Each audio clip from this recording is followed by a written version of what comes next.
जय हिंद भाई। तो कैसे हो आप लोग? उम्मीद करता हूँ आप सभी स्वस्थ होंगे, मस्त होंगे, जबरदस्त होंगे। तो आपके अपने चैनल कैडेट्स पावर एकेडमी पे आ गए हैं एक और नई वीडियो के साथ।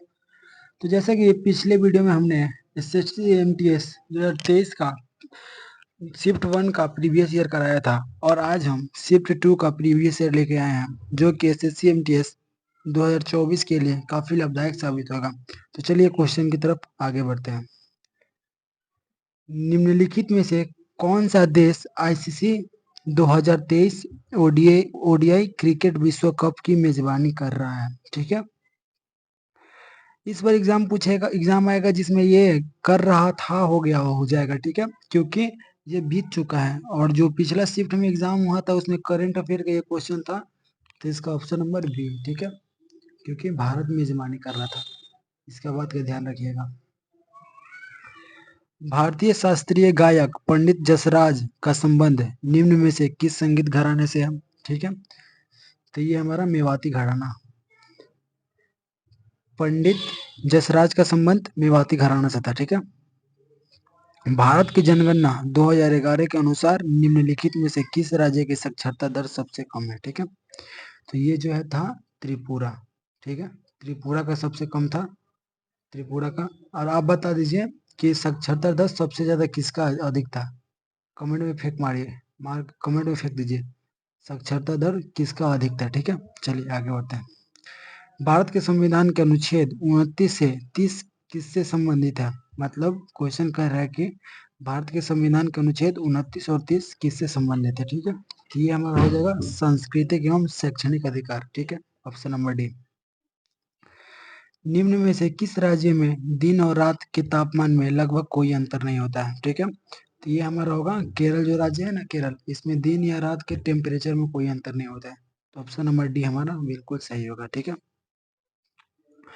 पंडित भजन सुपोड़ी, जिनका वर्ष 2022 में निधन हो गया, किस संगीत वाद्य यंत्र के प्रसिद्ध वादक थे? ठीक है, क्वेश्चन नंबर कह रहा है कि जो पंडित भजन सुपोड़ी थे, जिनका निधन 2022 में हुआ था, वो किस संगीत वाद्य यंत्र के वादक थे? ठीक है, तो इसका हमारा ऑप्शन नंबर बी संतूर, यानी कि संतूर सही होगा, क्योंकि वो जो थे वादक वो संतूर के वादक थे, तो ऑप्शन नंबर बी हमारा इस सही होगा।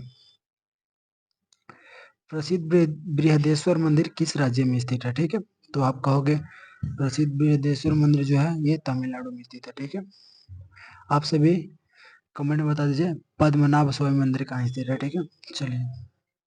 नृत्यांगना पद्मा सुब्रमण्यम, अलाड़मेल वल्ले, यामिनी कृष्णमूर्ति और अनीता रत्न डैश की महान प्रतिपादक है? ठीक है, ये किसकी महान प्रतिपादक थी? तो ये थी भरतनाट्यम के, ये भरतनाट्यम के महान प्रतिपादक थी। ठीक है, भरतनाट्यम। चलिए आगे बढ़ते हैं। भारत के संविधान के अनुच्छेद 129 के बारे में निम्नलिखित में से कौन सा कथन सही है? ठीक है, तो चलिए ऑप्शन से पढ़ते हैं। यह सर्वोच्च न्यायालय को राष्ट्रपति को सलाहकार राय देने का प्रावधान करते हैं। नहीं, ऐसा तो कुछ नहीं है इसके बारे में। ये सर्वोच्च न्यायालय को अभिलेख न्यायालय होने का प्रावधान करता है। हाँ, ये सही है। ये सर्वोच्च न्यायालय को अपील की सर्वोच्च नहीं, ये भी नहीं होगा, ये भी नहीं होगा, ऑप्शन नंबर बी सही होगा। ठीक है, चलिए आगे देखते हैं। निम्नलिखित में से कौन सा सरकारी बजट में पूंजीपत प्राप्ति का एक उदाहरण है? ठीक है, तो ये जो पूंजीपत प्राप्ति का एक उदाहरण होता है, ये सरकारी बंद पत्र की बिक्री होती है। ठीक है, जो हमारी सरकारी बजट में पूंजीपत प्राप्ति के एक दो उदाहरण होते हैं ना, वो सरकारी बंद पत्र की बिक्री होती है, तो option number B is right. ठीक है, चलिए आगे बढ़ते हैं। दोस्त, अगला क्वेश्चन ये है कि वसुंधरा दोरा स्वामी को किस नृत्य शैली के लिए वर्ष 2019 का संगीत नाटक अकादमी पुरस्कार मिला था? ये आप कहोगे कि सर जो भाई ये जो थे इनको भरतनाट्यम के लिए मिला था, तो ऑप्शन नंबर डी हमारा राइट आंसर होगा। ठीक है, अब क्वेश्चन नंबर 12 क्या कर रहा है? डैश का नुआखाई त्योहार गणेश चतुर्थी के अगले दिन भाद्रव के चंद्र पखवाड़े की पंचमी तिथि को मनाया जाता है। देखिए, जो भाद्रव मास होता है ना, भाद्रव, वो अगस्त से सितंबर के बीच में चलता है। ठीक है, तो वो कौन से वो मतलब कि क्वेश्चन कह रहा है नुआखाई त्योहार कहाँ का है, जो गणेश चतुर्थी के अगले दिन भादव के मास में चंद्र पखवाड़े की पंचमी तिथि को मनाया जाता है। तो ये कहाँ का मतलब त्योहार है नुआखाई? तो कहोगे कि भाई ये जो हमारा त्योहार है नुआखाई वो उड़ीसा का है, ठीक है। तो ऑप्शन नंबर डी हमारा सही होगा। चलिए प्रश्न 13 क्या है, रॉबर्ट हुक ने कोशिका शब्द का प्रयोग किस वर्ष किया था? तो रॉबर्ट हुक ने कोशिका शब्द का प्रयोग सबसे पहले 1665 ईस्वी में किया था, ठीक है। 1665 मतलब ऑप्शन नंबर डी हमारा राइट होगा। चलिए निम्नलिखित में से रेड अर्थ और पोलिंग रेन ए नॉवेल पुस्तक के लेखक कौन है? जो बुक है ना रेड अर्थ और पोलिंग रेन ए नॉवेल, ठीक है, इस बुक के रचनाकार कौन है? तो कहोगे कि भाई इस बुक के रचनाकार जो थे हमारे विक्रम चंद्र थे, यानी कि ऑप्शन नंबर सी हमारा सही होगा। 15 अप्रैल 2013 में तमिलनाडु ने निम्नलिखित में से किस पर प्रतिबंध लगाने का विधेयक पारित किया? ठीक है, अप्रैल 2023 में तमिलनाडु ने किस चीज पर बैन लगाया था? ठीक है, तो कहोगे कि भाई ये जो था ना ऑनलाइन जो जुआ खेलते हैं ना उस पे बैन लगाया था। कौन लगाया था बैन? तो तमिलनाडु लगाया था। और कब लगाया था? तो 15 अप्रैल मतलब अप्रैल 2023 में लगाया था। अप्रैल 2000 ये डेट नहीं है, 15 नंबर क्वेश्चन है, ठीक है। अप्रैल 2023 में लगाया था। निम्नलिखित में से सचिन तेंदुलकर की आत्मकथा कौन सी है? देखिए आत्मकथा मतलब बोले तो बायोग्राफी, ठीक है। आत्महत्या नहीं, आत्मकथा यानी कि बायोग्राफी। तो सचिन तेंदुलकर की बायोग्राफी कौन सी है? तो ये जो था प्लेइंग इट माई वे, जो था इनका बायोग्राफी प्लेइंग इट माई वे, ठीक है,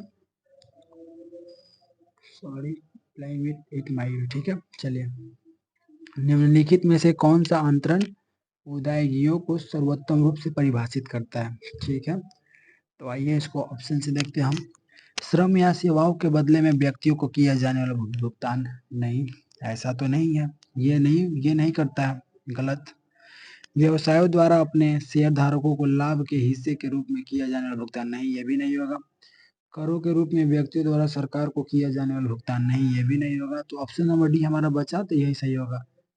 आइए पढ़ के भी देख लेते हैं। बिना किसी संगत वस्तु या सेवाओं के उत्पादन की सरकार द्वारा व्यक्तियों को किया गया भुगतान? हाँ, यही जो होता है हमारे अंतरण उदायों को सर्वोत्तम रूप से परिभाषित करता है, ठीक है। तो ऑप्शन नंबर डी हमारा सही होगा। चलिए प्रश्न 18 क्या है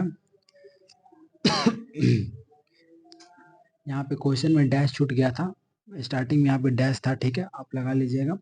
डैश की अभिनय का संबंध वेशभूषा आभूषण चेहरे के श्रृंगार आदि के उपयोग से है, ठीक है। तो ये किसका संबंध था? तो ये कहोगे कि हमारा जो आहार्य विनय है ना, आहार्य विनय, इसी से हमारे पूरा मतलब मेकअप होता है या फिर श्रृंगार कह लीजिए, इसका पूरा संबंध मिलता है इसी से, ठीक है। चलिए बंगाल के निम्नलिखित स्वतंत्रता सेनानी वकीलों में से किस देशबंधु के नाम से जाना जाते हैं? ठीक है, तो ये कौन थे? बंगाल के स्वतंत्रता सेनानी जो देशबंधु के नाम से जाने जाते थे तो वो थे चित्तरंजन दास। तो चित्तरंजन दास हमारे कितने नंबर ऑप्शन पे है? तो कहोगे कि भाई चित्तरंजन दास तो हमारे ऑप्शन नंबर ए पे है, यानी कि option number A is right, ठीक है। निम्नलिखित में से कौन सा दैनिक वायुमंडलीय मौसम परिवर्तन से संबंधित है? चलिए फटाक से आप लोग कमेंट पर आंसर भरिए। क्वेश्चन क्या है, निम्नलिखित में से कौन सा दैनिक वायुमंडलीय मौसम परिवर्तन से संबंधित है? मतलब जो मौसम परिवर्तन होता है वो किस वायुमंडलीय कारण होता है? ठीक है, जो रोज मौसम चेंज होता है किस वायुमंडलीय कारण? तो कहोगे भाई ये जो क्षोभ मंडल होता है, क्षोभ मंडल उसी कारण होता है, यानी कि option number A is right, ठीक है। शुद्ध शुद्ध गतिक श्यानता की गॉस इकाई क्या है? शुद्ध गतिक श्यानता की गॉस इकाई क्या है? तो ये हमारा स्टॉक होता है, स्टॉक्स, ठीक है, स्टॉक्स होता है, यानी कि option number B is right.